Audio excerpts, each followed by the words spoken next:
Hi, I'm Jennifer and this is Kate, and welcome back to our Catholic Kitchen, where we try out new to us recipes from a different Catholic cookbook every month. So this month we have a bit of a picnic theme going on. We've been having a lot of beautiful spring weather, so perfect to be outside. So our featured cookbook today is a book of Feast and Seasons by Joanna Bogle. And from that, since we're still in the Easter season, we're going to try out the recipe for her mother's Easter biscuits, which we think that's cookies, but there are no pictures in this cookbook. And then from online, the Catholic Chef website, we're going to be trying this recipe for easy microwave potato chips. Could be really good, could be really bad. It seems very interesting. It's a gamble. We're willing to take it. It's fine. And then lastly, from Saving Dinner by Leanne Eli, we are going to be making the Mexican stuffed pitas. Those sound really good. So we've got sandwiches, chips, and cookies. Get out the picnic blanket. So let's go ahead and get started. We are starting today with the Easter biscuits, so please let's have a moment of prayer before we start. Again, we're not sure what we're getting into. There are no pictures in here, and we think it's a cookie because you have to roll it out, but we'll see. Yeah, so according to the recipe, they are light, crispy, and spicy, and they smell heavenly while they're baking. So that all sounds good, but to be honest, when we got a copy of this book, we didn't realize that this is really a British cookbook. So of course, all the measurements are not in cups like they would be in the US. It's all in ounces, but it's all right because in the front there is a handy dandy conversion chart. And the book has rave reviews, but we also didn't realize that it is mostly a book about the liturgical year.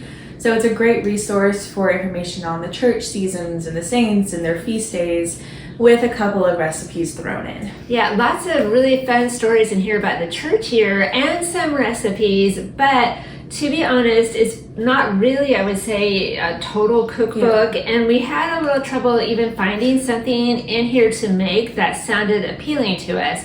For instance, we did not want to make the ginger log, nor did we want to make the minty rolled lamb.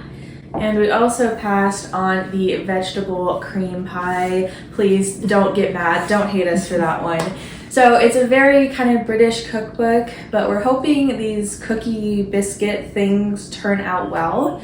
And to make them, you need sugar, self-rising flour, cinnamon, butter, salt, and an egg. And currants, but we're not totally clear on what currants are, like some type of raisin. They're in the same family. Yeah, but maybe. we're not big raisin people. We're not big raisin people. There are a lot of currants in here, a lot of sultanas, which is evidently another type of raisin. But we're just gonna pass on the raisin-free family zone right here. So first we measured out the flour and then cut up the butter and put that in. And then we just sort of weirdly massaged the butter into the flour. The directions weren't super clear. And then we added the cinnamon and the sugar and mixed that again. Then added an egg and combined all of it to make a very sticky dough that was not easy to roll out. But we got there in the end and just used a cookie cutter to make our cookies. And then we just pop those in the oven. Now we're on to the easy microwave potato chips. When we saw this recipe, we just thought, oh my goodness, we have to try that. The recipe really intrigues us. Yes. It looks very simple, and if this turns out, that's a game changer, because access to hot, fresh chips all the time, sign me up. Yeah, that's a winner. However, we're a little skeptical. At the same time. Is it going to be that easy and that good? We don't know. We're going to find out. However, if it's a failure, it's okay, because it is a one potato experiment, no harm done. And to make it, you just need your potato, some olive oil, and some salt. And the microwave. Of course. So we started by thinly dicing the potatoes and then laid those all out and patted them dry to get rid of any moisture. Then we transferred those into a bowl and added some olive oil, stirred those around, and then put them on some greased parchment paper on a plate, and then just laid them out, and then also added salt. And then we just popped them in the microwave. And now onto the Mexican stuffed pitas from Saving Dinner. I have to admit, I love this cookbook because it gives you everything that you need to prepare a whole week of meals all in a single shot. So it gives you recipes, menus, a shopping list, and it is laid out seasonally. So you have 8 weeks of recipes for fall, for spring, winter, etc. So any recipe that we've ever tried from this book has turned out really well. And so we're hoping to continue that streak with the Mexican stuffed pitas. We'll see. So to make this one, you need the pitas, lettuce, turkey, cheese, sour cream, tomatoes, salsa, and avocado. We could not find raw avocado, so we're going with guacamole. Right, the avocados at the store were pretty rock hard yesterday. And also you need green onions, which in our avocado angst, we forgot about the green onions. Oh well. So we started by making the sauce, combining the sour cream and the salsa and stirring that together. And then we assembled the sandwiches. So opened up the bread, added the guacamole and the meat, then added the lettuce and the tomatoes, and then we topped it with cheese and then the salsa mixture.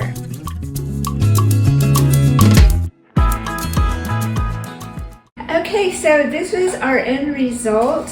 We have our delicious looking pita sandwich, potato chips, and a cookie. We put some sprinkles on just for a little bit of color. So I'm going for the potato chip first. Let's see.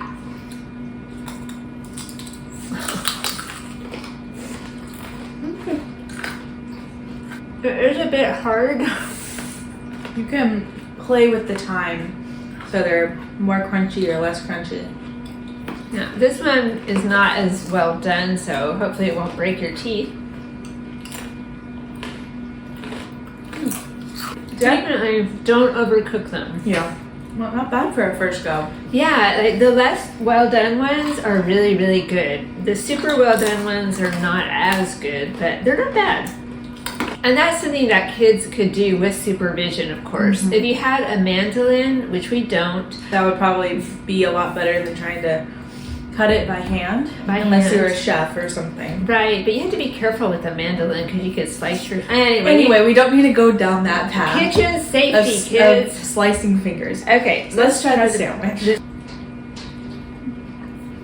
The salsa on top with the sour cream is just enough. It's a nice touch. It is messy, but we're on a picnic. It's fine. When you get down to the avocado part with the sauce and the turkey, it's really good.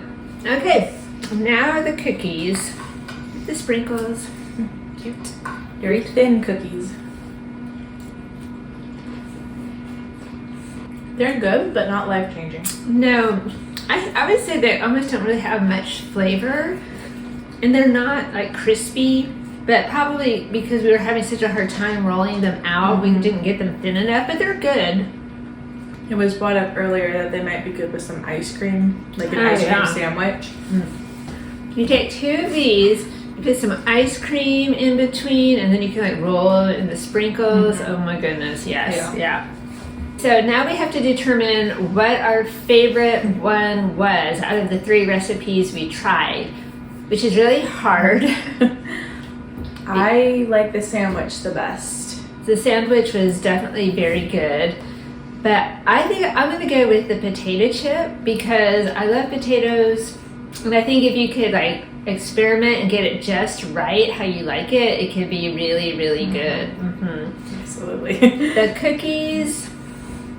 Nothing special again. Yeah, maybe if Honestly. you didn't cook them right. I don't know. It was a lot of work. The dough was so sticky. And it was just kind of like a sugar cookie with cinnamon in the dough. I don't know. They weren't bad, but We're probably not going to make them again. I'm just going to say, you go stick with your favorite sugar cookie recipe that you already have and just let it rest there. Okay, so overall, we think that this book is a really fun trip through the liturgical year as seen through the lens of the kitchen. And it also has a lot of different games in it, and there's a Christmas quiz. So there's a lot of fun stuff going on in this one. Yeah, but it is worth again noticing that it's a British cookbook, so the terminology is different. They have things like heat this to blood heat and add rennet, and I don't know what that means. Yeah. It's very different from the American style. Right, and then several of the recipes called for New Zealand lamb, and I don't even know where you would get New Zealand lamb. New Zealand. I don't know if it matters what kind of lamb, but definitely different. If you want to take a whirl at British cooking, this is your book. But for us, I don't think it's ever going to be a go-to cookbook. Yeah, probably not. No. So anyway. But anyway, that was our Catholic cooking for the month of April. So let us know down in the comments what you've been cooking this April. If you've ever tried chips in the microwave and you have any pointers for us, definitely let us know. So we hope you enjoyed the video. Thank you so much for watching, and we'll see you next time. Bye.